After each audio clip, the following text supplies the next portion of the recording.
Okay, welcome to the Stellify podcast. And today I'm joined once again with the fabulous Debi Evans, Gobby Granny, as she likes to call herself. Debbie is a retired nurse with over 30 years of frontline experience in the NHS, and Debbie has become a very trusted and courageous voice, digging into the realities behind our health system, government policy, and the bigger agendas that are shaping our lives. And in our last conversation, she helped us lift the lid on the NHS medical protocols and the creeping influence of AI in healthcare. And this time we're going to get into the dark and doomy situation, which needs to be discussed, really. It's not something that people like to chat about. I touched a little bit on this with Jackie Devoy recently as well, and that's death. In the NHS, and I think I'm going to let you lead it in a way, Debbie, because I know that this is something that you wanted to bring forward. So if you want to get cracking, and we'll dive into the murky reality of what we're facing, really.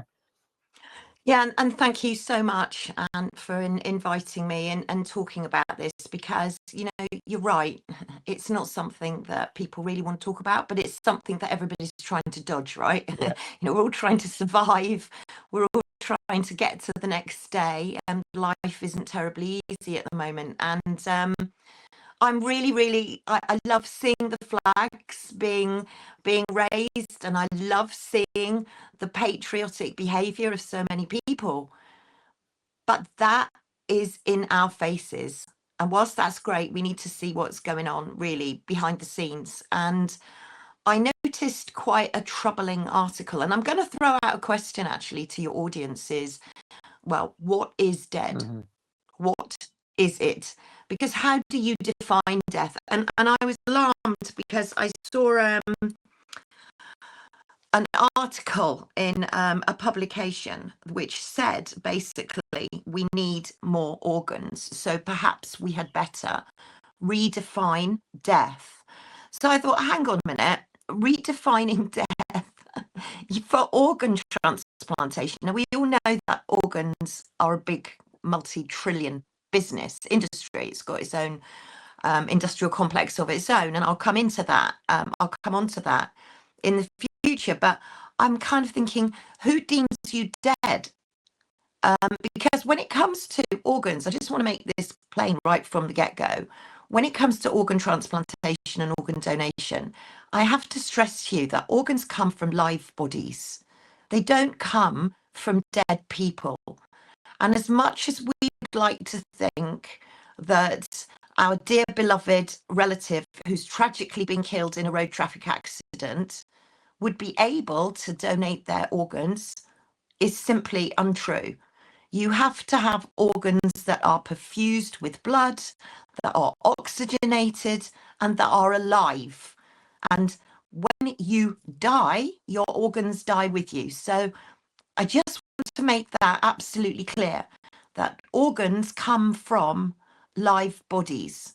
And what it means to be an organ donor, to give your organs, basically means that you will say goodbye to your loved one, either in the ward, in intensive care, in accident and emergency, or in an anaesthetic room, because your loved one, who will be deemed brain dead, whatever that is, will be taken to the operating theatre first stop, right? Yeah.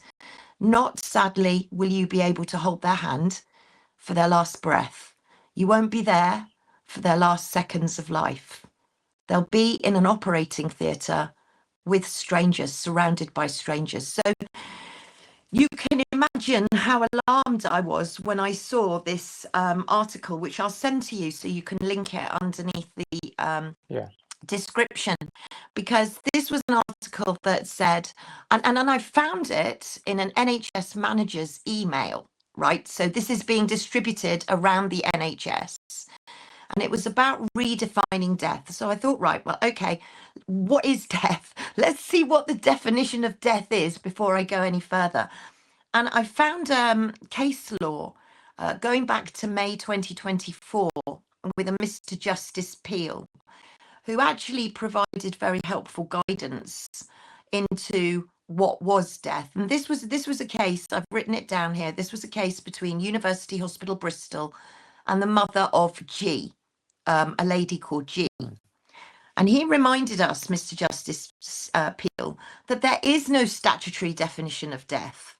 So as long as the brain stem retains function, you are not clinically dead, right? Yeah. You are not. However, my question would be what is brain stem death?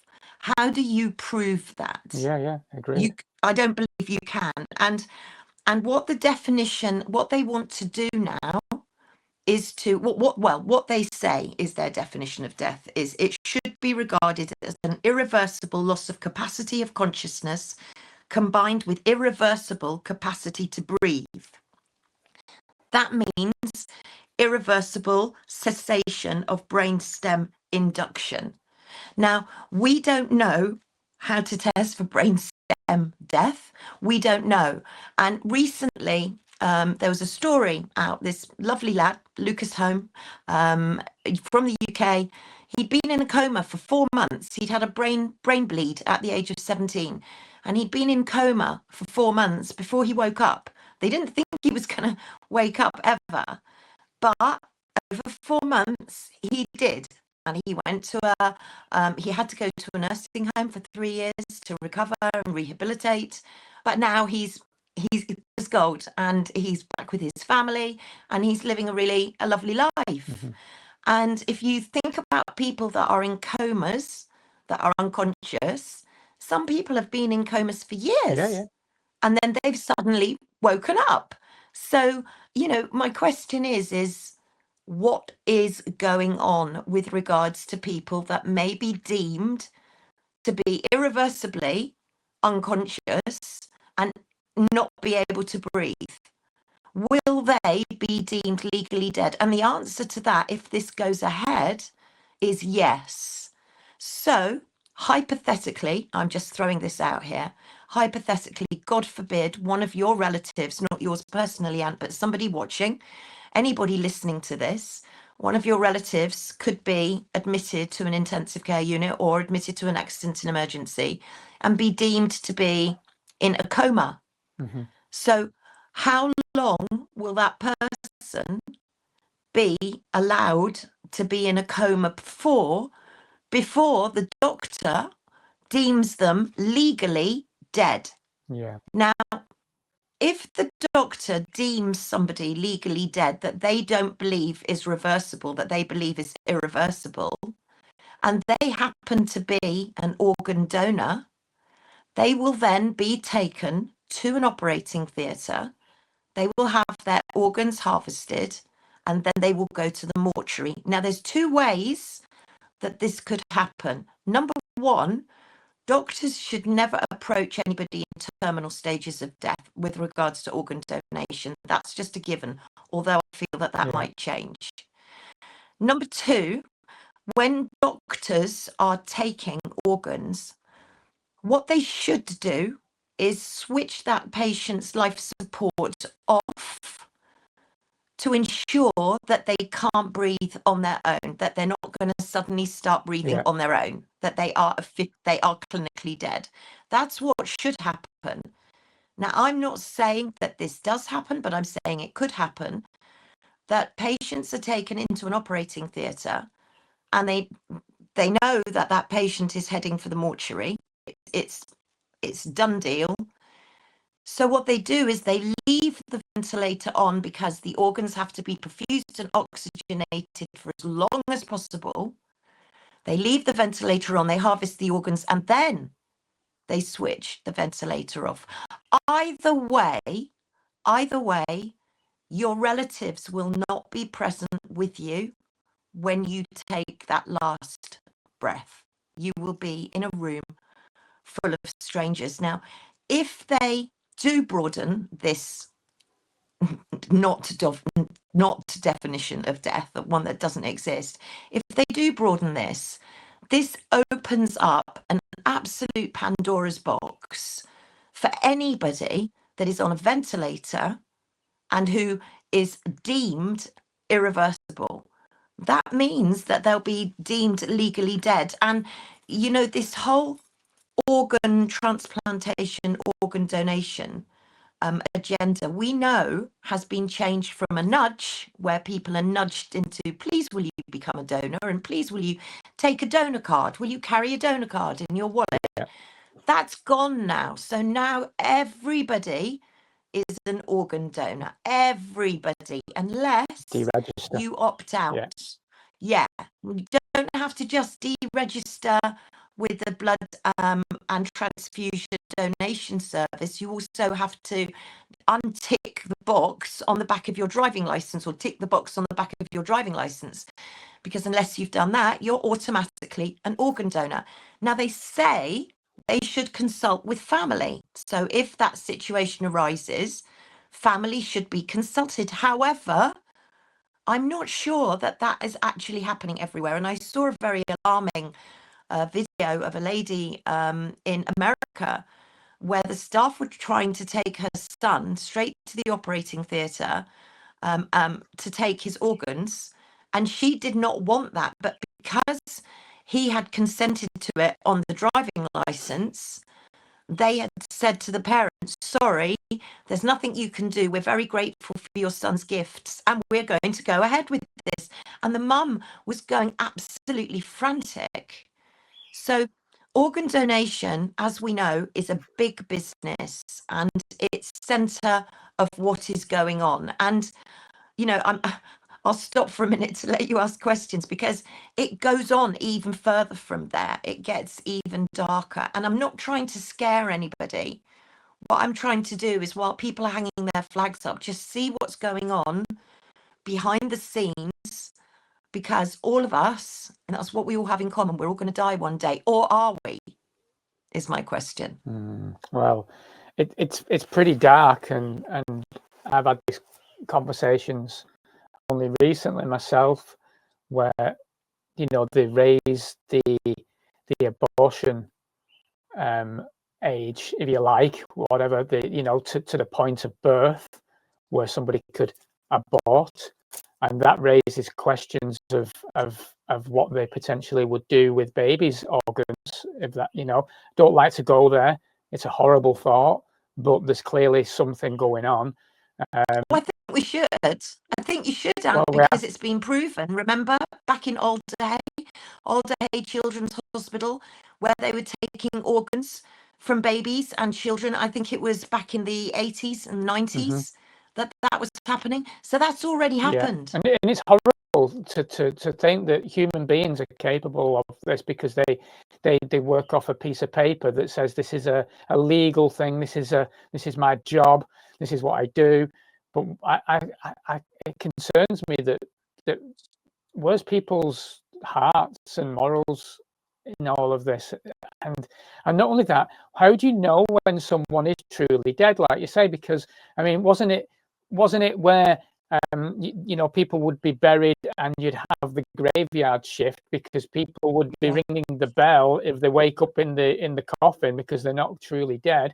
And what about the potentials of the likes of midazolam and morphine being used after the time of death to keep that body going as well? Like I said, being on a ventilator as well, but there's clearly some horrendous activities happening, and who knows what horrible experiences that individual is having while that's going on, because unless you're in that situation, you've no idea what that individual is going through at that time, when you've, like you say, you're surrounded by strangers that are literally taking your organs out.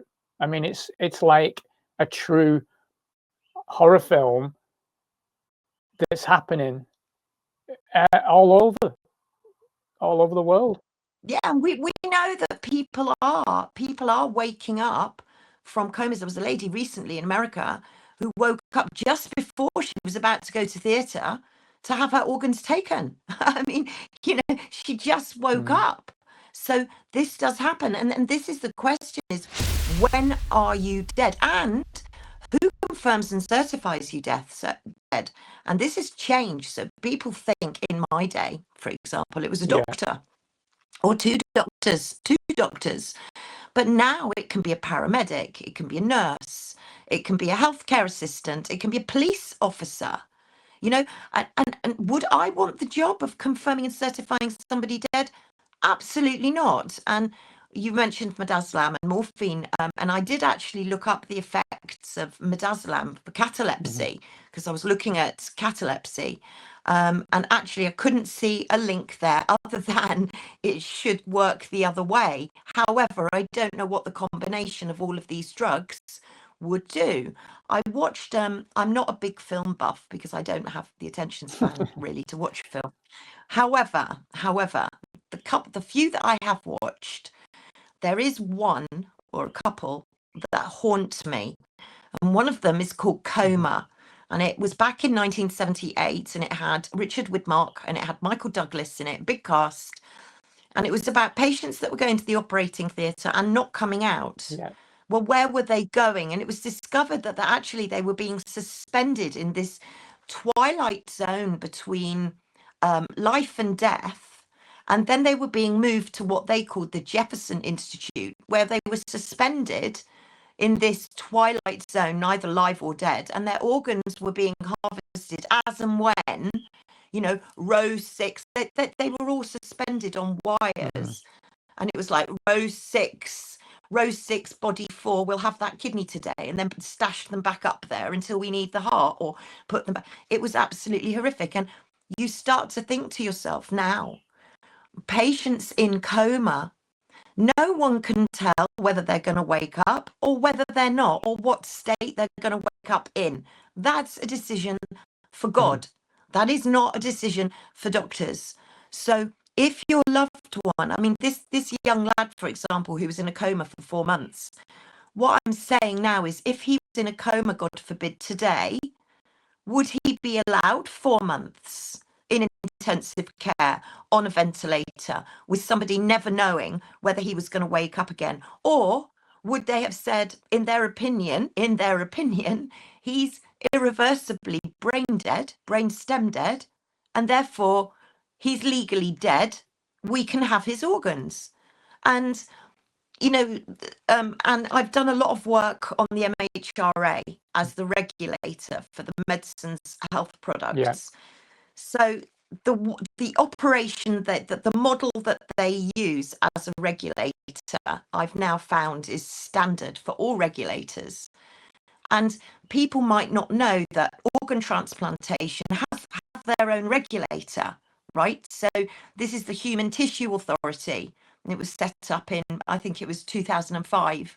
It was set up, and they are there to regulate the industry, but also to license the industry. So to license research labs, to license universities, to license hospitals in order to do research on tissue and organs. Well, believe it or not, well, don't believe it or not, because the MHRA are, I think it's 86% funded by pharmaceutical companies. Shock. And then the rest is, yeah, shock horror. Excuse me. And the Human Tissue Authority, they get their funding from the licenses that they give out to the very people that want to experiment. And this isn't just organs, you know, let's just put this into context, because people think that an organ is taking your heart and giving it to somebody else. No, that's not what happens now. It's not necessarily you're donating your heart or your liver or your kidney to someone else. Often you're donating it to research. You're donating it to a company who's bought it. You're donating it to a university. You're donating it to a science lab or into a hospital or for teaching purposes, whatever.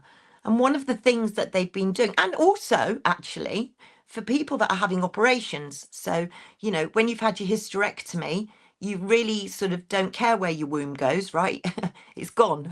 The surgeon's taken it and it's gone, and you haven't got to dispose of it, but they're selling it, and they're using your tissue, your cells, your organs, whether you're live or dead. And this is another thing, you see, they talk about live donations, like one member of the family gives a kidney to another member of the family, and that's fantastic.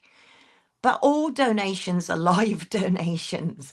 They want us to think that there's a difference between live donations and donations at death, whereas they're actually all live donations. But the Human Tissue Authority, they are literally funded by the industry that they give licenses to. They regulate organizations who remove and store and experiment on human tissue. And some of this human tissue, you know, is called, that they use it to make organs. So they're called organoids, like mini brains and mini kidneys and mini livers.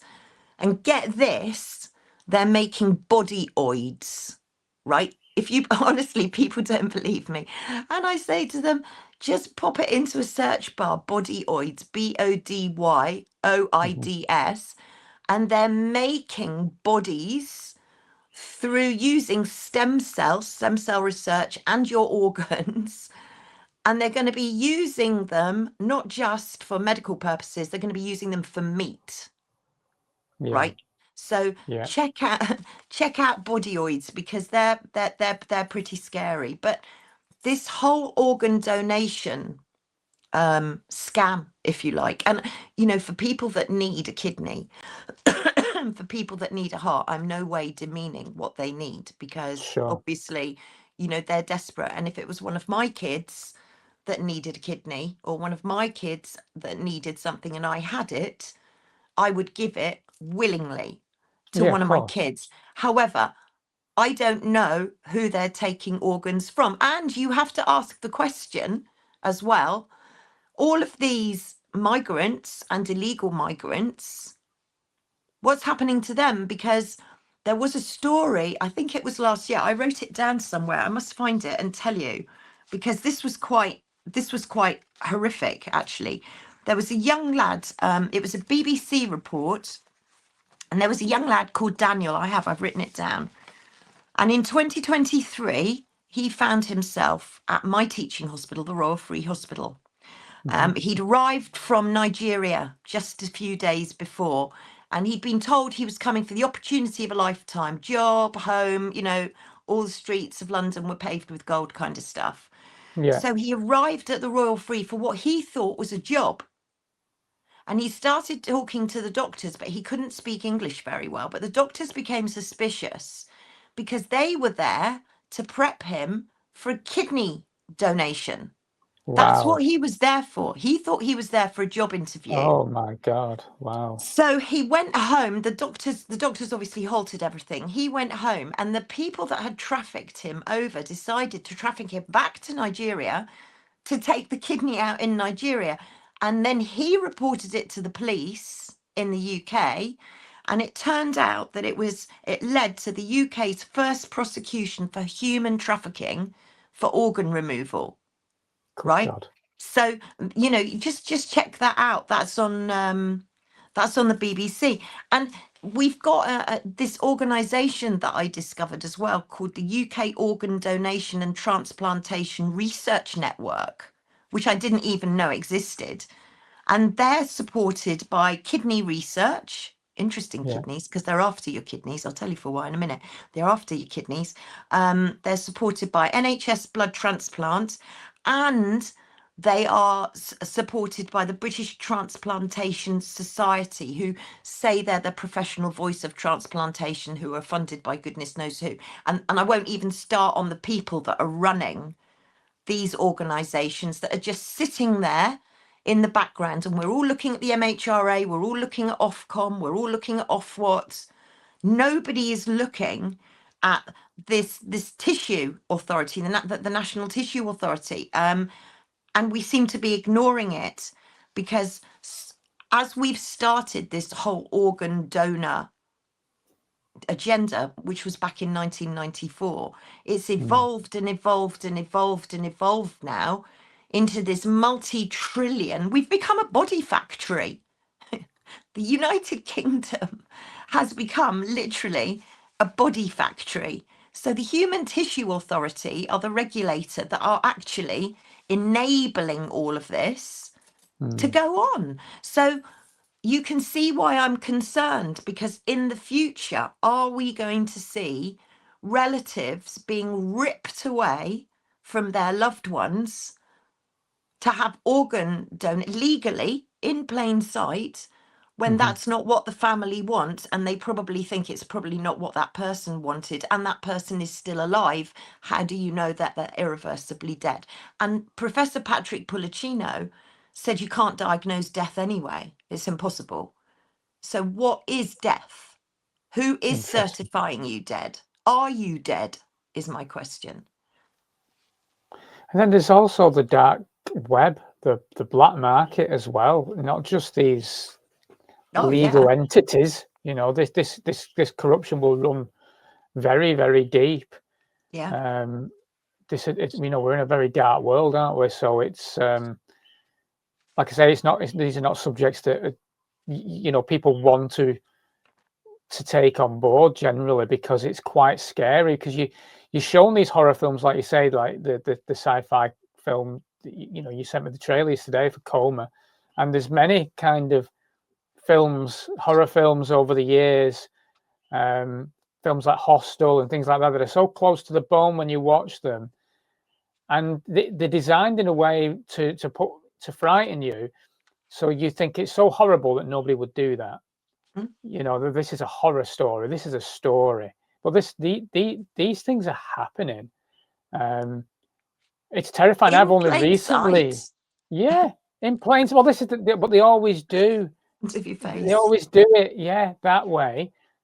And most people in the general public, because of their innocence or naivety, or the fact that they're just maybe ignorant as well, to the fact that they don't want to see it, that how could somebody do this? You know, because you always think, I know, I always try and take people on face value, you know, and I expect people to be of similar morals to me, and you know, the same kind of heart, but it's just not the case, is it, Debbie? You know, this world is I question, when you say, how do you know you're dead? I question how I know if people are human these days, because I tell you what, I don't understand it.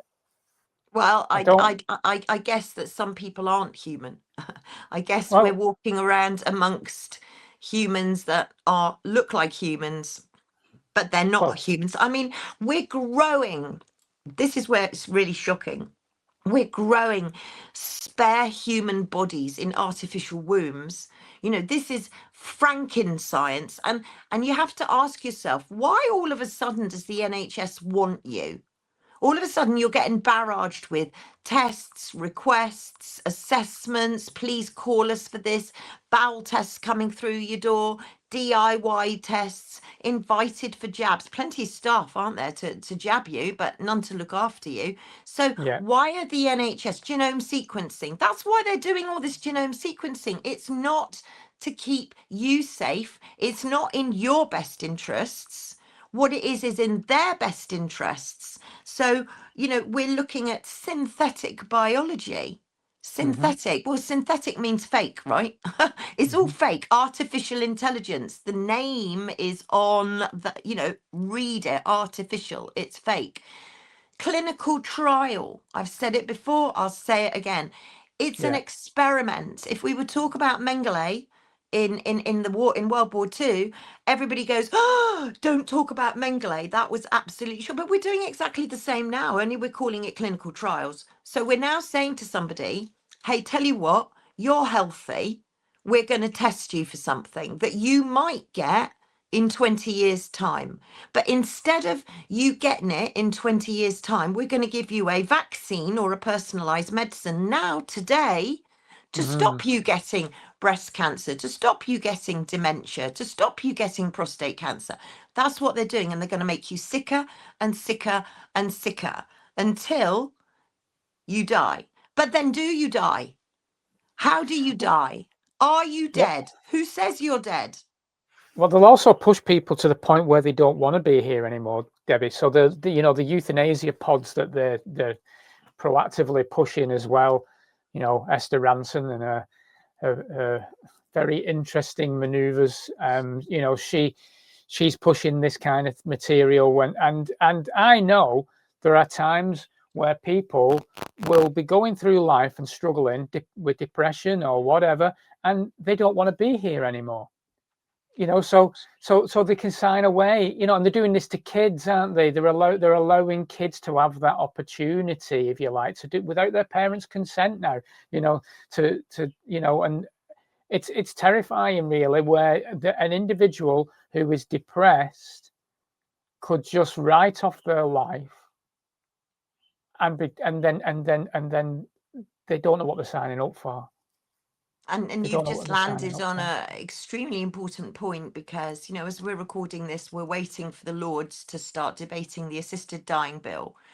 And for those of you that don't know, I've got a little tiny YouTube channel, and I do 7 stories in 7 minutes and try to pack as much as I possibly can, because I know people haven't got time to watch long programs. So one of the stories that I covered last week was the fact that the Nuffield have just brought out a report, because they're saying that basically the assisted dying is a done deal. It's just got to go through the formalities in the Lords, and then it's in. So what they did was they compiled a report in anticipation of the assisted dying, where they went to all of these different countries to ask, you know, how it was going in their country, the ones that implemented assisted dying.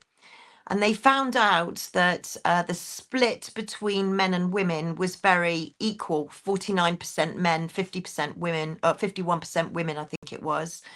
They said that the age groups that favoured assisted death were between 60 and 89, I think. Well, I'm in that age bracket. I don't favour it. And they also said that the people most likely to go for assisted death were those with a cancer diagnosis.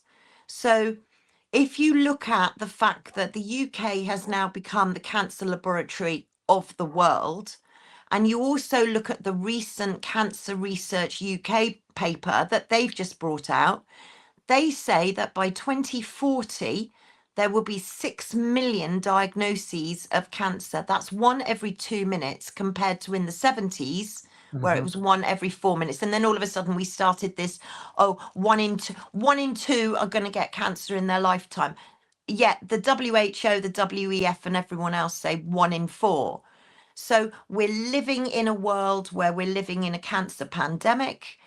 We have to ask ourselves why so many people have got cancer. We also have to ask ourselves whether the tests that they're doing, invented by, well, Bill Gates's company Grail, who started the cancer testing, are they accurate? Because I remember speaking to Professor Chris Flowers, who said that often tests were wrong, and it wasn't until they came to surgery, took out whatever it was that they were removing, and discovered that it wasn't cancer at all. So we are living in a world where the NHS want us to go to them. Well, in my day, you only ever used the NHS if you needed it. If you needed something, if you weren't feeling very well, if you were worried about something, you would approach them.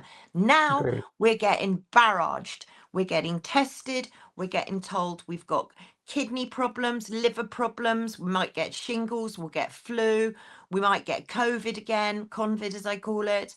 You know, they are pushing everything on us. And you know, going back to the organ transplantation, because many people think kidneys, and you could see that kidney research were very involved in all of that, one of the biggest charities. So now they've started, the NHS has just started something called Minuteful Kidney. It's called Minuteful Kidney.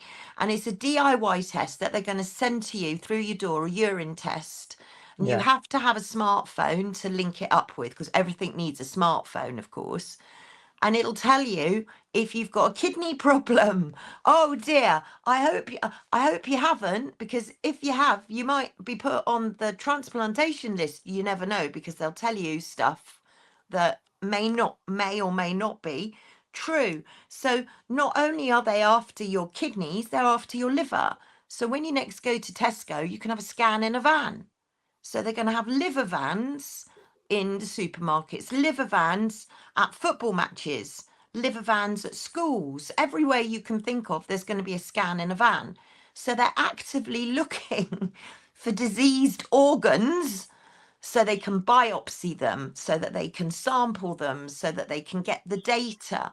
Because it would appear to me, and this is just what I'm throwing out, that the United Kingdom has become the body factory of the world and the cancer laboratory of the world, where we are testing the United States of America's mRNA AI in 48 hours cancer vaccine over here. And whilst drug prices in the USA are going down, for the NHS, they're going up because we're getting all the biologics, we're getting the very expensive drugs, the drugs that could kill you, the drugs that could make you sicker than you were in the first place. Because all the drugs that we're used to, antibiotics, for example, amoxicillin, doxycycline, fluocloxacillin, erythromycin, all the ones that you're used to, they're going to go. And this is what I say, the whole system of life is changing. And whilst we're all looking at life, underneath it all, we're trying hard to survive. We're trying to dodge death as best we can, right? Whether it's midazolam, morphine, whether it's pharmaceuticals, whether it's a road traffic accident, we're all trying to dodge death because we want to be around for our kids and our grandkids. And yet death is the one thing that very quietly behind closed doors, they could be broadening the definition for. It's terrifying, and it takes us into the transhumanism agenda, really, you know, where they, you know, and the control situation, the AI control, which we touched on in our previous chat, where you have your smartphone and you are monitored for your health on your smartphone, which they then collect the data. You know, and then they sell this, everything's sold in with pretty rainbows and ribbons and things like that, that this is good for you. You know, so your Neuralink from Elon Musk, for example, this is going to be a marvelous invention where, you know, it'll, you know, people that are poorly will be able to live much longer because you've got this microchip or whatever that's going on. But this is how they sell it all for you. But there's such a deep, dark agenda going on. And I've always said as well, Debbie, the biggest act of rebellion right now against the systems that be is to live as long as possible and let's be as happy as you possibly can. Absolutely.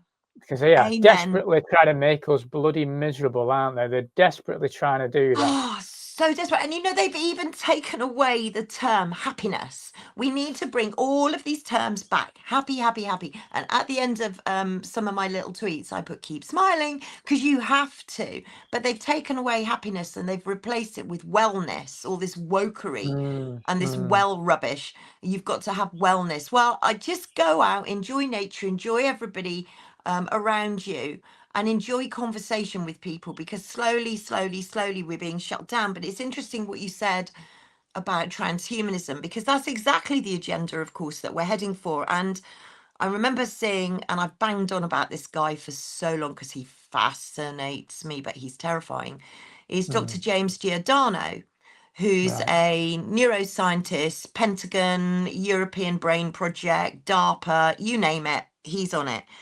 And I don't know if you've ever seen him lecture, but he is absolutely extraordinary. I mean, honestly, he delivers his lecture. There's no ums, there's no ers, there's no pauses. He's completely fluent. He's like a robot. And he says exactly what is going on, exactly how they were going to seed everything for COVID, exactly the procedure that they would use, exactly the techniques that they've got down for changing a world leader's mind in a heartbeat by rubbing something around there. I mean, it's extraordinary. But he said, when it comes to, because you mentioned the iPhone or you mentioned phones and apps. So what they're going to do is integrate the phone into the body. So every single app that you have and every single function that you have on your phone is going to be integrated into your body, which brings up the ethics of it, in that You remember when, say, an iPhone, for example, was bought out, it was iPhone 1, then it was upgraded to iPhone 2. Now I think, what are we at, iPhone 16 or something? Yeah. It's upgrade, Yeah. upgrade. And he said that transhumanism, you would start off with transhumanism 1, Hmm. but then as you advanced in technology, you would upgrade to transhumanism 2 and 3 and 4 and onwards, like we have with 3G, 4G, 5G, etc. You go up. So what happens to the transhumans 1? When they get upgraded? Are they entitled to be upgraded? Do they fit the criteria? Maybe they've got a bit rusty. Maybe they've gone past their sell-by date. So what happens to them? Do they get siloed? Do they get taken apart for spares? Are they allowed to die? You know, you Well, come into yeah. this huge ethical dilemma of what is sentient and what isn't. And with these bodyoids that I was talking about earlier, these artificial bodies, they say, or the scientists say, that they're not sentient. So therefore they can withstand huge amounts of pain and they can be used as meat. So these are these bodyoids, these spare human bodies that are grown in artificial wombs. You know, that's the stage we're at now. So I guess my question is what is dead in today's society in 2025? What is deemed dead? How do you know your relative is dead irreversibly? And Yeah. then if you're not dead and you're going to be transhuman, or you're going to be converted into this kind of blend of machine and human, who who says that you're able to die? Will you Well, ever be able to die? I don't know. well, you would. I mean, whatever. I don't. Whatever human rights we supposedly have, and I'm not sure there's much of that left. If you end up being a cyborg, I'm pretty sure they write off anything then as well. So you are just basically under the wing of the system, and they will do with you what they wish. You know, you are an experiment. 100%, 100%, you're an experiment. And you know, this is where I'm concerned that we're not looking, because people don't want to talk about death, and yet we've got it in our faces. You know, we seem to be living in some form of death cult where everybody's meant to be getting sick. We're talking about assisted dying, we're talking about suicide. You know, it's in your face the whole time, and yet people don't want to actually face what might happen at the end. And we know, I've seen relatives only once I've seen Yeah. relatives say goodbye to a young guy that was deemed dead from a road traffic accident, a motorbike accident. Excuse me. And the relatives had to say goodbye at the anaesthetic room while he was wheeled into the operating theatre. And then we were all very silent when he was taken out in a mortuary box, because I'm not used in an operating theatre. Very few people die in an operating theatre. Unless you've got somebody with a ruptured aortic aneurysm and there's no hope of saving them, or they're you know, they're critically injured and there's no way of saving them because they're bleeding too much. Very, very few people die on an operating table. So when you know that somebody is going to die on an operating table, surrounded by strangers, Yeah. Yeah. that's hard. You know, how, while some people may take comfort that their relatives have given donor organs, and I get that some relatives take huge comfort from the fact that their relative has given organs, others might not. And it's those that I worry about. It's those that are suddenly faced with, well, we're going to take them because it says on their driving license they're a donor and we need the organs. And they need organs for a multitude of reasons. And I saw one paper that said how they've been mixing human DNA and animal DNA and making chimeras. You know, this is horror story stuff. And you've got to ask, these institutions and secret locations that we're not allowed to go anywhere near and we're not allowed to know about, like Porton Down, what is going on behind those doors? What is happening there? Purbright, you know, all of these places that no one's allowed to go to, top security, biological laboratories, CERN. I don't know what's going on at all of these institutions. So for me, anything's possible, but I just think people should be aware. Just aware. Have you opted out if you want to opt out? And if you have, make sure that you've told your relatives, that you've told your close family and friends so that they know. I mean, I was thinking, I was talking to a really lovely guy the other day, and he was bald head, covered in tattoos, lovely guy. And he said, "Do you know what I'm going to have done, Debbie?" And I went, "What?" He said, "I'm going to have it tattooed across my chest. I do not consent to organ donation." He said, "That's how strongly I feel about it." And I kind of scratched my head and I thought, well, actually, that's a really good idea. You know, because if you're that concerned about it and it's something that you genuinely don't want, then you have to be certain that your driving license, you haven't opted in, and that, or you've opted out rather, and that also you've opted out with the blood transfusion and transplant service as well. Yeah, and I've only just recently done that. I've not done it with my driving license yet, which I need to do, but I've deregistered, you know, only recently because of the horror stories.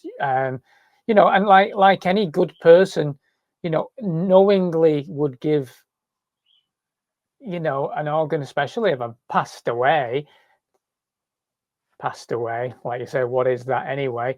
But I remember as a kid, you know, as a good person, and generally, I think people walking around the streets are generally good people, you know, and the whole premise of the donor card was that you're going to give back when you're no longer here, you know, so that makes you feel good, even though you're no longer here, you're still doing something. And you hear some great stories, obviously, as well, where donations have saved someone else's life, and you know, people are you know, are able to live longer, and they're carrying my son's kidney or blah blah blah, and you hear these lovely stories. What you don't hear is these stories, these horror stories. We don't have balance, do we? No. We you know, like I was saying about the horror films, we also have comedy films that would mock certain aspects of things, where you then would laugh at this as a joke, because you don't want to think that this actually is real. No. You know, that this can happen. And to put it into context, you know, the amount, I can't remember the figures, but I will go and look them up again and I'll have them for next time. But the amount of live donations, so that's going from, you know, your members of your family or somebody that's donated a heart to somebody else, is tiny. It's tiny. It's under 100 every year, pretty much, of donations that are going, you know, from people backwards and forwards, live donations in the different in Ireland, Scotland, Wales and England. They're all slightly different. Yeah. But it's not just about giving a kidney to your son or your daughter or your mother or your brother. This is about giving your stem cells, your tissue. And this is where the Human Tissue Authority come into their own, because who the heck are they? They are giving licenses to loads of institutions, private as well, private laboratories too, as long as they go and they satisfy the criteria, they're given a license and they pay for that privilege. So it's the same as the MHRA being funded by the pharmaceutical companies. So they've got this license literally to regulate and enable. And I know that when I was a student nurse, I did 8 weeks maternity midwifery. I'm not a midwife. And I remember that, you know, every time a mother delivers, they deliver a placenta as well. And that placenta, I was told to be really careful, because it's got to go in the fridge freezer, because it'll go off to some makeup company at some point. So it'll make money.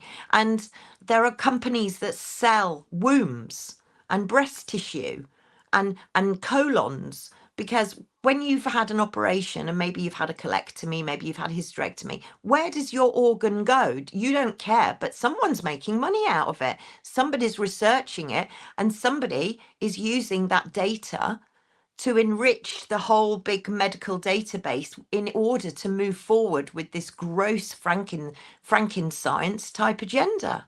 So it all plays into it. It does, it does, it does. But they're very clever at normalizing things, aren't they? And people just get on with a lot. I say it all the time, and it's pretty obvious. You know, we're stressed out to the max. We're busy in our day-to-day lives so much that you don't want to see these things. Most people want to put Coronation Street on. Yeah. And you know what? I never thought until recently why they were called soaps. And then somebody said to me, it's because they wash your brain. Yeah, well, that's exactly it. Exactly, because you literally just, most people are so busy, stressed out that they'll end their day, drink wine or beer because they're so stressed, and stick a soap on to just literally numb the brain because they don't want to face the reality. And I get it because when you look at all this stuff, it's bloody horrible. Yeah, to think that this goes on. It is, but the only way to beat it is to know about it and to act on it. You know, we have to row back on this. Yeah, agreed. You can only fix situations by shining light into the darkness to reveal the shadow. It's the only way you can, and it's the same in your own aspects of life. You know, looking at your own shadows and fixing yourself. It's the same. It's the same way. We have to shine the light into the corruption and the nastiness of this world and bring it forward. It's only then that we can make this place better. Yeah, absolutely. I mean, there's duality. There's good, there's bad, there's right, there's wrong. There's life and there's death. And whilst we're all trying so hard, I mean, everybody that's watching you now, you know, needs to take a pat on the back. Whatever the circumstances, whether somebody's taken the or not, it doesn't, you're here. You're here, you're still sane, you're smiling, we're debating, we're talking. So we need to give ourselves a pat on the back that we've all got this far. We've all got this far because we've discerned, we've been observant, we've watched what's gone on, we've seen signs. So we need to now concentrate. Sadly, we shouldn't have to, but we need to look not just at life, not just at the cost of living, not just at what it means to survive day to day. We need to know about death too, because that is as big a part of our lives as everything, because we all experience that. Or as I said, are we going to be allowed to die? And then if we are allowed to die, in what circumstances will that be? Who will that be with? Will it be against the wishes of our family? Will our family's wishes be taken into consideration? Have we made an error and we haven't looked at our driving license? We've forgotten to opt out. We meant to, but we leave it till tomorrow because we put things off. You know, human beings are busy people. We've got kids, we've got lives, we've got jobs, we've got to survive. So opting out for something like organ transplants or organ donation, it's not urgent that it has to be done today. Oh, I'll do it tomorrow. Oh, I forgot to do it. No, do it now. If you do not want this situation to happen to you or your family, you don't want your family to be put in any position, do it now. Look at your driving license, check the back of your driving license, and go to the link to opt out. And also, I would say, even if you've already opted out, say you've moved address, you need to opt out again on that new address, right? Because otherwise they could say, oh, well, that was at that address, but she didn't opt out at this address, so she maybe changed her mind. Whatever. Just make sure that wherever you go for your address, you opt out. It's terrifying, isn't it? It really is. It's terrifying. It is, but we know about it, so it doesn't have to be terrifying because faith is the antidote to fear. So if you have faith in yourself, your family, and those around you and God, you'll be okay. Yeah, and I'm with you there. But what terrifies me is people that are so disconnected that are doing these things. This is where I go with it. I mean, seriously, I struggle to get my head around people during the 2020 shit show period of how they slept peacefully at night, going home to their loved ones, doing what they've done. And with this, I seriously, me and my missus were only talking yesterday about Harold Shipman, you know, and what he did. Now, that in itself could be a scapegoat. You think how horrific, this guy's done that, and you know, we'll bring in legislation or whatever, and we make sure this stuff never happens again. Well, seriously, he's probably nothing in comparison to what's going on. They're legalizing what he did. You know, it's almost like, what's going to happen at 10 o'clock next Tuesday? Are you going to get a knock at the door because you're scheduled in for a euthanasia or the sarcopod or, you know, whatever? And are there going to be, I'm not saying there are, so I'm just saying out loud, are we going to have death squads where literally people are employed to assist die different people? So they go into one house at 10 o'clock and then another house at 11 o'clock and then another house at 1 o'clock. Is that what we're looking at, which is essentially what Shipman was doing? You know, but they'll be doing it legally. It's the same with organ donation.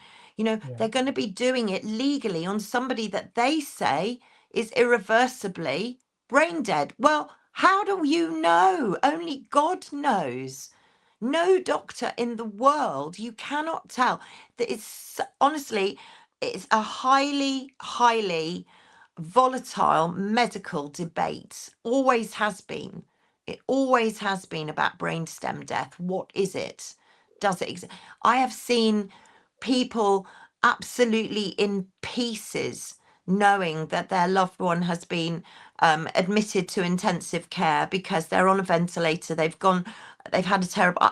My son, I'll never forget it. I was sat in the garden. It was probably about 10 years ago. I'll never forget it. And Jamie, if you're watching, when I see this boy, every single time I say to him, my son, Chris, came around into the garden and was in pieces. He was 18 at the time. He was in absolute pieces because his best friend had gone straight into a traffic light, wrapped himself around a traffic light and ended up in intensive care with very little hope of making it out the other side.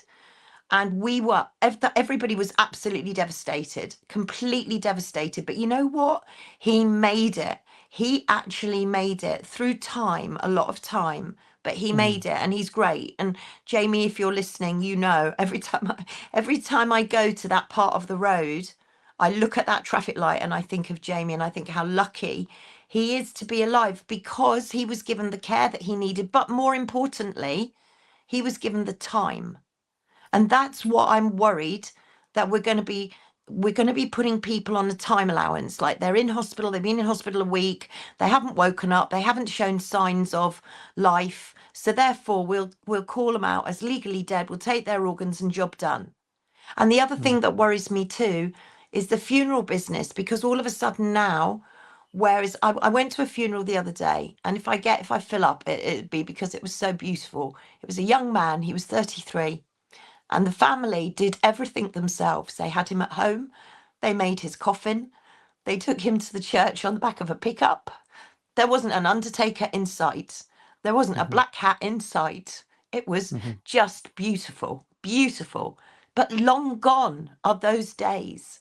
And now, two of my relatives, by marriage, when they died, they were taken straight from their home and cremated. There was no funeral, there was no goodbye, that they literally, the undertakers came and took them from their beds, and that was it. They were, the next thing my relatives were presented with was an urn of ashes, whatever those were.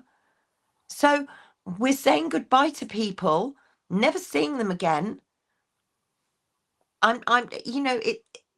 It doesn't feel right to me. It doesn't feel comfortable to me, because nobody quite knows what's going on behind closed doors. And the coronial system in this country, you know, people have postmortems and it goes to the coroners, but the coroners are one of the few industries in the UK that work independently of one another. So they're not centralized. So if you've got suspected deaths or, you know, sudden deaths in Cornwall, for example, where I am, the coroner in Devon won't know. So if the coroner in Devon is getting a similar pattern, they're not talking to one another. So there's no joining up of dots. So the whole system, the whole death industry, and I'm sure John O'Looney would have a lot to say, but the whole death industry seems to be, there's disrespect. I think it was one hospital, I can't remember where it was, if it was in Warwickshire, just page it up on the search bar, but one hospital had banks of fridges and freezers out in the car park as an overload to the mortuary, and they shouldn't have had them. You know, why are we suddenly planning for mass deaths? Why are we getting so many people dying? Why is my son, who's 30, had to go to 3 funerals in 3 weeks, whereas when I was 30, I was going to weddings and christenings? So you have to ask yourself, we're living surrounded by death, and whilst we're hanging our flags out, we need to be mindful of what is going on behind closed doors. Well, yeah, because they're distracting all the time. It says to me, obviously, we were born into massive systems that are very corrupt and are designed very well to keep us dumbed down and enslaved, and they've destroyed communities gradually over the 50 years or so, and that would make sense. Why? Because people are not looking after each other either. They're not looking out for each other. So you're relying on the man, the system, to look after you. The faith goes generally to that because you are you're taught to trust. Well, we've discussed this before. The people in the white coats, you know, you're taught to trust these people, your priests and this, that, and the other, your teachers. This is what your education is, the indoctrination that you go through and everything else. You have faith, hence look at 2020 and how everybody would just trust the narrative. And if you then come away from the hive mind, you were a scapegoat, you were labeled and attacked, really. So communities are crucial, I would think, to come in to fight in this, really. So people are looking out for each other. So if your neighbour had to go to hospital, make sure you're with them. You know, make sure there's somebody with them, especially vulnerable people, because unfortunately, and there's a lot of good people, and we've talked about this, I've met loads of wonderful people in hospitals, because obviously we used to spend a lot of time in hospital with my partner, but we've met some horrible people as well. You know what I mean? We did meet some pretty dark people there as well. So I think it's crucial that you have your eyes and ears open. Yeah, 100%. I would always say to everybody, lots of people contact me and they tell me they're frightened of the NHS. They're frightened to go anywhere near the NHS. They don't know who they're going to see. They don't know what's going to happen to them. They don't know what drugs they're going to be given. They're terrified. And I get that. So I always say to people, take somebody with you and make sure, if you are going to see someone, ask them who they are. It's okay to ask them. You're not being confrontational. You're just asking them who they are. Are they a consultant? Are they a nurse? Who are they? And what is it that they're giving you? You know, look at the patient information leaflet. People now have to take responsibility for themselves. So if there's somebody that's vulnerable or elderly, please, somebody that knows what's going on, go with them. And if you're in hospital and you're thinking, well, I can't have my relative here 24/7, just, you know, maybe you have somebody in your family that's a paralegal. Maybe you have somebody in your family that's a doctor or nurse. Tell the staff that, because it's handy to know. You know, we like to know who is maybe in your family that is watching. You know, let them know that somebody is watching. But when it comes to death, you know, death is a celebration of one's life. I always say that the body is an earth suit. It's, you know, this is your suit that your soul has Yeah, it's a got, and it vessel. gets, yeah, absolutely. And what death used to be was a very natural process where people died often quietly at home with their relatives in their beds. Yeah. And then people grieved for a few days, 7 days.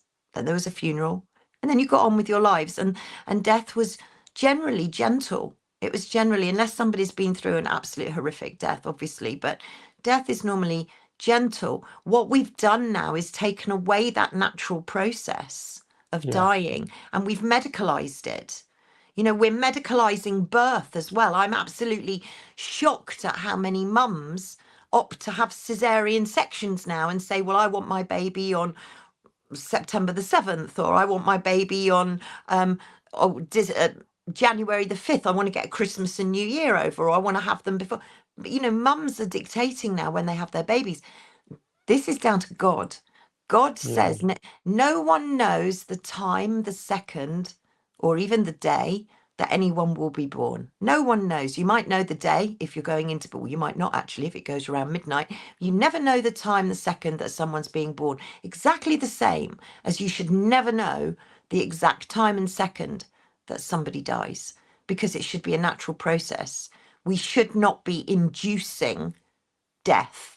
And that's clearly what the agenda is moving forward. And that worries me, because organs worth a lot of money, whether you're using them for experiments, Frankenscience, or whether they're using them to transplant into other people. And you don't even know, you know, if you opt for organ transplantation, you don't even know if your organ's going to stay in this country.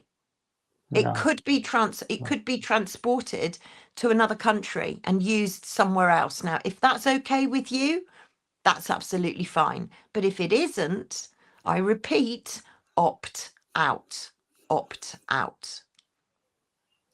So what do you think, apart from us having these conversations, which are important and trying to bring highlight to it, what can we do? I know opt out in terms of our own individual ways, but is there a way of changing this, Debbie, you know, for the better? Like you say, in the days gone by, people would pass away at home. That's all you ever really heard when I was a kid growing up, and then more and more people were going in hospital to die. And I know when we've sadly lost my father-in-law due to a medical intervention, may I add, that happened in 2020, 2021. You know, he passed away at home. I mean, he made sure, we made sure that he was at home, because that was his wish to be at home. Do you know what I mean? And I think for me, when my time comes, you know, and we never know when that is, but you know, and I hope I'm here for a good while yet, that I'm at home as well, surrounded with my loved ones, not in a, like you say, on a bed surrounded by strangers with masks, in a terrifying situation. In an operating theatre. In an operating theatre. An operating theatre, yeah. But how does this change though? And can it be changed, you know, where we can get back to some morality? I think, I mean, I believe in God. I read the Bible. I love reading eschatology. So for me, we can't stop what's coming. We can't. It's coming like a juggernaut. What we can do is mitigate the damage. So I think what most of us have been trying to do is drag people from the central reserve and say, come on, come to our side of the road, please. You're in danger where you are. We've been trying to drag people, trying to wake them up, to get them to prepare for what is to come. And I think that's the best that we can do. And we can continue talking, to debate. I think it's really healthy to ditch your phone. My mobile phone is now immobile, and I don't take it out with me. And I enjoy looking at the sky, looking at other people, talking to other people, getting on and doing my shopping without a constant beep beep and interruption, because it's really horrible. I think we mitigate the damage. I think prepare. The government are warning us constantly in our face, fear, fear, fear, fear, fear, fear, fear, emergency alert, we're going to have this, we're going to have that. They've even got a prepare website. So my advice to people is, you know what, just if you're out shopping, grab an extra bottle of water, perhaps grab maybe a couple of candles in case we get, because the grid are going to be relying this year on solar and wind. They're not going to be relying on gas. So you know what, it could be a cold winter. So prepare physically, I would say, but more importantly, talk to your family about your wishes, your needs. If you've got to go to the NHS, and many people don't want to, many people are seeking holistic alternatives, Chinese herbal medicine, naturopaths, homeopathy. Amazing, amazing, amazing. But, you know, try to seek other alternatives. And if you have got to use the NHS, be aware, don't be frightened. Just be aware of what can go on in the NHS and take your mitigating measures. Like we've just said, take somebody with you, write stuff down, write questions down. We can't stop what's coming, but we need to prepare physically, we need to prepare spiritually, and we need to be prepared just putting ourselves first for a minute, because faith is the antidote to fear. And they're just going to throw fear, fear, fear, fear, fear, fear, fear. It's going to be ongoing. If we think we've seen enough now, we've got a load more to come, and we need to brace up. And many people out there are going to be absolutely terrified because they're not prepared, because they haven't seen what we've seen, or they haven't been able to slowly drip fed. Because I mean, all of this that's happened in the last 5 years is a mind blow. It's complete and utter, like, what on earth has happened? You know, it's like crazy. So imagine somebody that isn't as aware as perhaps many of your audience are, and they suddenly become aware to this whole agenda. It's a lot to take on board. So I think we need to prepare for them as well. But we can't stop what's coming. But what we can do is mitigate the damage, and we can carry on talking, because talking and human contact, humans need humans. We must not allow ourselves to become isolated ever again. We must not allow ourselves to be cajoled and nudged into not spending time with our family. It is the healthiest thing that we can do. And in my day, when it was back in the pandemic, in my day, my mum would always say to me when I was a kid, no, you can't go and visit grandma because you've had a bit of a cold, or she's had a bit of a cold, and, you know, she's older and we don't. And it was common sense. So my message is now is spend time with your family, spend time doing the things that you want to do, enjoy yourself, don't take your phones out with you, just have a bit of downtime, digital free time, because it's all digital, digital, digital, and resist for as long as you possibly can. Because there's going to come a time where we're all in a position of what the heck do we do? You know, we're going to get to that point where we've dodged it and dodged it and dodged it. But you can understand that if somebody is relying on their income to pay their rent, and all of a sudden it's CBDC, and they're being told that unless they opt into CBDC, they're not going to get any money, so they have to opt into it. Just resist for as long as you can. Keep carrying cash. You know, be the best person that you possibly can. Be the best version of yourself. The little acts of kindness. If someone does you a little act of kindness, pass it on. Pass on that little act of kindness to somebody else. Just try and be positive. They don't want you to be happy. They don't want you to laugh. They don't want you to enjoy yourself. They want you to be frightened. They want you to be miserable. They want you to be depressed. And I know that talking about death and some of these things is not exactly uplifting. However, it needs talking about, and we're humans. We're humans, and humans need to talk to other humans. So that's what we've got to promote, I believe, and just be aware of what's going on, because if you're not aware of it, you can't mitigate it, right? No, agreed. You know, and that is about being human. It's just going about your day and enjoying your day as best as you possibly can. You know, as they enclose on us, I think one of the issues that we have is that we get too much information sometimes, and that fear is it closes in on you. You know, and like you said, where where they're prepared to throw some ridiculous alert to everybody's mobile phone, unless you switched it off, which hopefully you did. You know, Oh, yeah, but I've got to tell you something funny, though. I did, and I told everybody I knew, including my mother, who's not very good with a smartphone. She happened to phone me at about 10 to 3, and we were yapping away, and all of a sudden in the background I could hear this beep, beep, beep, and she goes, oh, that's the emergency. So I did actually hear it by default. By default. But yeah, you're right. You don't need oh, for goodness sake, we were told. It cracked me up laughing, actually, because the Met Office have come out with this. Oh, 2025 is the warmest summer on record. Yeah, right. 1976. Yeah, right. When the pavements were melting inside 1976. It's just, you've just got to look at it and think, this is insane. I mean, you know what they're doing now? The next bit of news is that the judges are going to be given more powers to ban naughty people from football matches, pubs, and transport and travelling. However, I hope you're not banned from a football match, because if you are, that might ban you from the latest vaccine, the round of vaccines that are going to, and the liver vans, the scans in vans that are all going to football clubs. So how that's going to work, I don't know, but the world's gone absolutely bonkers. Yeah, and it does seem to me that the UK is very much an epicenter for bonkersness as well. You know,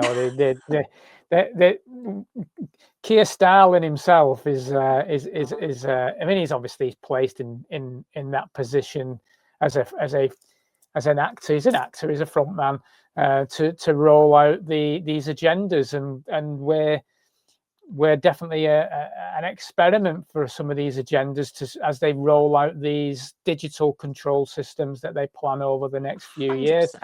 You know, and we have, you know, we've been talking at length about a very important subject, but right now on our doorstep is the digital ID that they're attempting to bring into our lives, and we have to resist. To keep us safe. Of course, it's to keep us safe. That'll sort the migrant issues out, and everyone will be fine, you know. But let's be honest, this is a hill that we have to stand in line now. This is a big one now, because this is what 2020 was all about anyway. Yeah. If you weren't taking any notice, if you weren't paying any notice, this is what it was about anyway. You know, they made an app for 30-odd billion pound. Like they just put it away like it never mattered, you know. But now they're dusting it off, and it's already a brick card. Yeah, a brick card. Yeah, you must show your identification. Of course you must show your identification, because you can't possibly be safe. It's all about peace and safety. I've never heard so much rubbish in all my life. I mean, digital ID, I've always said, and I will continue to say, that 40 million people in the UK have downloaded the NHS app. And the NHS app is the key, is the literally the front door key to digital hell.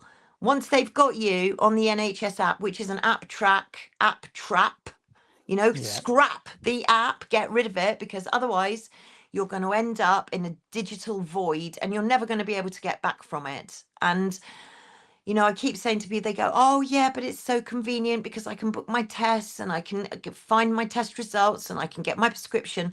No, no, no. Take away the app, go down to the surgery like I do. Go down to the surgery or get someone to go down, write it on a piece of paper and put it in the post box, your prescription, or phone them and insist on talking to them because you want to book an appointment. We have to row back. And when everybody says, oh, no, but you know, my doctor said I can't do this without the app. Yes, you can.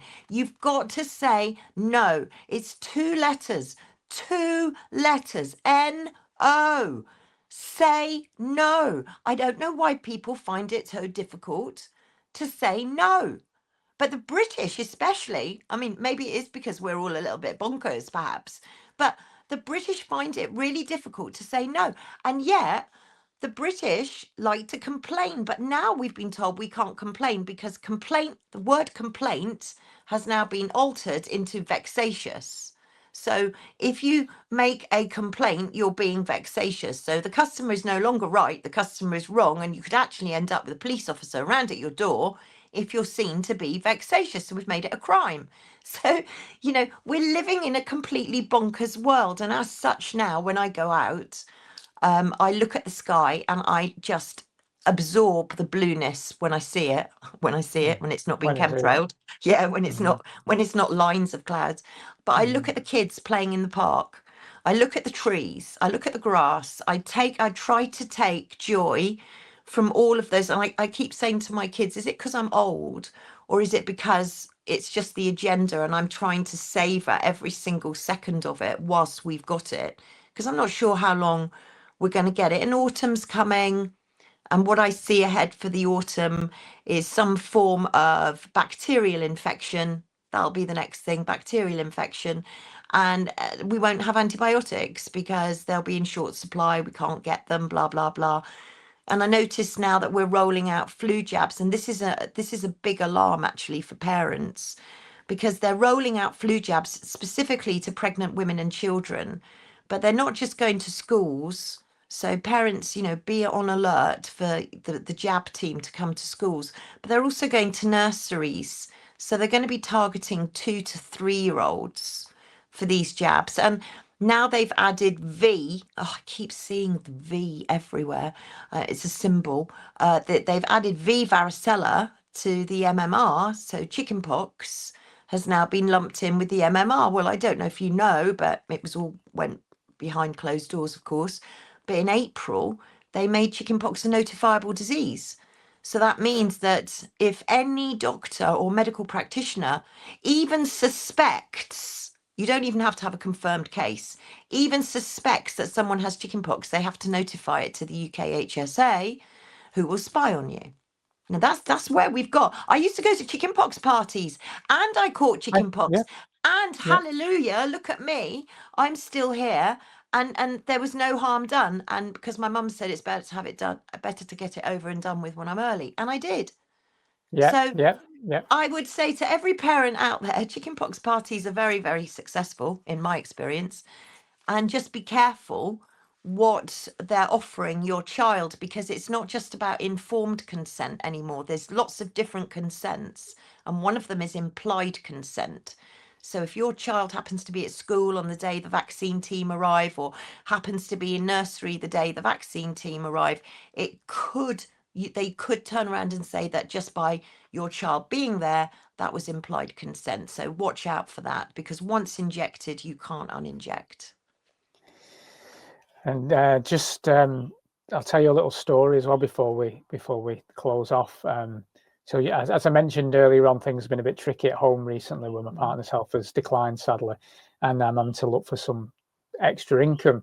So I was, as you do, you know, you're looking on Indeed and things like that for work, and so I decided, you know what, because of my situation here at home, I need flexibility because I'm in a care and responsible role as well at home, and you know, I've got my lad to take to school and this and then you can't just go and get a 9-to-5 job in this situation. It's just not possible. So I thought, right, you know what, I know my abilities, Debbie. I'm quite clear on what I'm capable of doing, but I just need a job to bring in a bit of income, you know. So I'll do maybe delivery job, you know, Just Eat as an example, or Deliveroo, thinking, you know what, I could just go and do this few hours and then I can get home, and if I'm needed, I can be home, you know, just go and do a bit of work and bring in some extra pennies. You need biometric kind of security to go through the application process, and then you can choose to go and get a digital ID that you can be used at the post office and this, that, and the other. And that's just for that kind of role. Wow.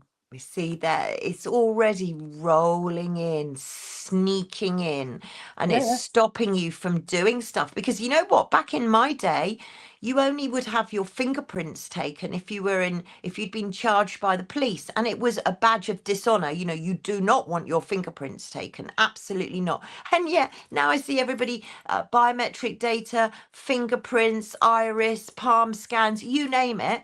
They're doing it and they're just giving it away. It's like, what? It just doesn't yeah, make sense. Well, in that case, to anybody that's watching, if you know of anything that can help Ant out and help the channel out as well, because Ant, you do such a great job on your channel, and I know how much your family has had to go through in the last few years, and it's not easy, and we need each other to support us. So for anybody watching, please support Ant, please subscribe to his channel, please give him a share and a bell notification and all of those things, because it's you're doing this pretty much for nothing, and all of us have got to put food on the table for our families at the end of the day. All of us have to do that, and we have to we do it do. together. We have to do And it together. I appreciate that. I mean, we do, and I've had to remind myself quite a lot recently of why I do this, because it isn't for money. Because you don't No, get anything. You don't get anything from no, YouTube. You don't no. get, I've got a Patreon that doesn't give me anything either. So it's not about the money. It's about doing the right thing. And Truth. I love diving into the subjects I dive into generally, especially the consciousness stuff. I mean, these subjects are not particularly subjects to love diving into. They're important subjects to discuss, and I want to keep doing that because it's important information. But I do this for love for myself and for everyone else, as a humanitarian, because that's what I consider myself to be. I just want people to have a good time, and we should be here having a good time. Same. But we have to make it very clear that these subjects, we cannot change anything unless we show it, because the mainstream are not going to show it. So don't expect the BBC, just because it's not on the BBC, that it's not true. No. Because I hear a lot of people who say that, well, it's not been on the BBC. I've not read it in the newspaper, so how can it be true? Well, you're not going to read this. You're not going to read about this because there's so much money involved. But those people that are pocketing the money also own the media. Yeah, exactly. And you know what, you were saying that you talk a lot about consciousness, and you do so many of your videos, and this talk that we've had is probably the ultimate talk in consciousness and unconsciousness, and what deems us conscious or unconscious, and how unconscious do we have to be before we're extinct, basically, before our light has been switched off. So it's coming back to that same subject all the time, consciousness. And like you say, unless we talk, and unless we open our souls and our minds and our eyes to all of these things, then we can't help humanity. And that's what it's all about. But at the same time, you need to feed your family. So I would still say to everybody, please support Ant and help him to put out this news, because you won't hear it on mainstream media. You won't hear it on Sky News. You won't even hear it on GB News, for anybody that still wants to watch GB, the People's Channel, GB News. But you won't hear it anywhere else. And it maybe is a bit controversial, but it's real. It's real. It's life and it's death. It's real. It is. Debbie, as always, a pleasure chatting to you again. We'll definitely do this again at some point, I'm sure. And I always look forward to chatting to you and keeping in touch with you. It's a privilege to get to know you, because you're a true warrior with a wonderful soul, and I know you just want to make sure that people are just living a proper life. Absolutely. And you're the same, and we're doing this for the right reasons, not the wrong reasons. And we're authentic. We're not captured by anybody. We don't have any skin in the game. We're doing this I know it sounds a bit cheesy, but we're doing it just because we care. And also for is. me personally, I want my grandchildren and my children to turn around and when I'm gone to say, actually, mum did stand up. She was a gobby granny. She did try to do something. I don't want to be one of those that, well, she wasn't really that bothered and she didn't, you know, whatever. I want to be somebody that stood up and said something, however small, I just want to do my bit. And you're doing it. You're doing amazing job.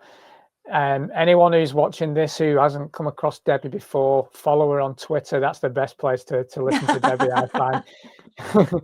And obviously on her channel, which I will put in the show notes. And you do some regular videos on there.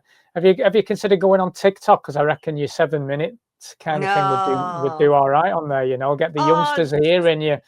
That's just it, you see. It's all about the youngsters. And yeah, maybe we should think about going on TikTok. I've never been on TikTok in my life. I've never ticked, I've never talked, I've never done any of it.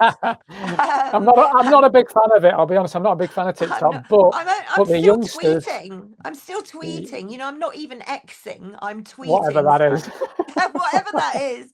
But you will find me. I am quite prolific on X, Twitter, and I do come out with some pretty outrageous stuff. So if you do want to catch the news as it happens on a daily basis, but otherwise I just try to put out 7 stories in 7 minutes because I know that people just want boom, boom, boom, boom, boom, boom, boom, and then they can move on. So that's always their Words in Edgeways matron on YouTube. It's only a little tiny channel, but for anybody that just wants short, sharp stories, that's what you'll get. It'll keep growing for sure, Debi, and you keep doing what you're doing. Keep doing what you're doing. And you support Ant, everybody. Please send, share, support Ant. Bless you. Thanks, Debi. We'll catch up soon. Lots of love. God bless, Ant. Thank you for inviting me.